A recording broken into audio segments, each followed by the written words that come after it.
How you doing, folks? Patrick Bone here, 2014 Bassmaster Classic Qualifier. I'd like to talk to you a little bit about just modifications that I like to do to my spinnerbaits. Trailer hooks, you know, is an absolute must for me. I do not throw a spinnerbait without a trailer hook, never. There's a lot of hooks you can buy out there that's kind of pre-rigged with the little rubber keepers on them and stuff, but just a little inexpensive little way that I like to do. I'll go to the hardware store, and this is a 3/16 OD, just clear tubing. You can buy 5 foot of it at a time if you want to. Cost you $2. I'll go ahead and cut it up into sections, and I put it in my box. So what I like to do is I'll cut me just a small little section, almost 3/8 of an inch long, not very big at all. And what I like to do, before I put that on, I want to trim my skirt just a little bit. What I like to do, trimming skirts, and I think a lot of times you have to, you know, match everything as far as, you know, matching the hatch and whatnot. So in the fall of the year, it's kind of late fall right now, a lot of the shad are smaller, so I like to trim this skirt down just a little bit. I don't so much thin it, I just like to trim it down. What I'll do is I'll just pinch that skirt down away from the hook like so. And I don't take a whole lot off of it. And I cut it at a point. So I'll cut here and here, like so, instead of straight across. So I'll cut it like that, and then cut it like that.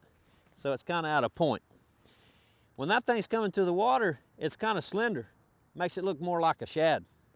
Makes it look just a little more natural, instead of having just a lot of big bulky skirt out there.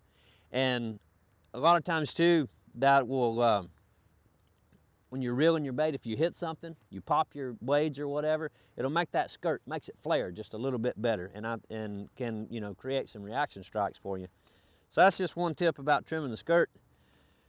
Before I put my trailer hook on, after I've got my skirt trimmed, go ahead and just slide your trailer hook on like so. And I'm going to explain to you the reason that this is why I put my trailer hooks on this way.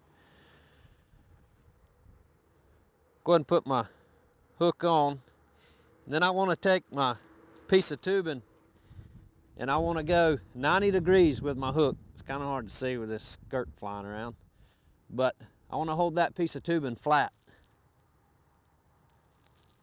So I go through one wall of the tubing, and then I go through the other wall of the tubing.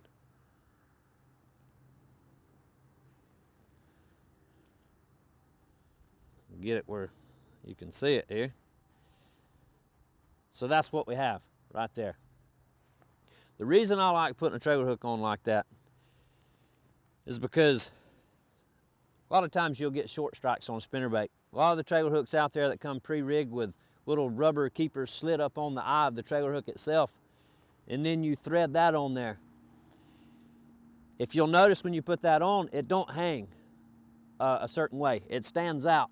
If you get a short strike, if a fish just hits that back hook, or you cast and you hit something or whatever, it knocks your trailer hook sideways, and it's going to stay that way.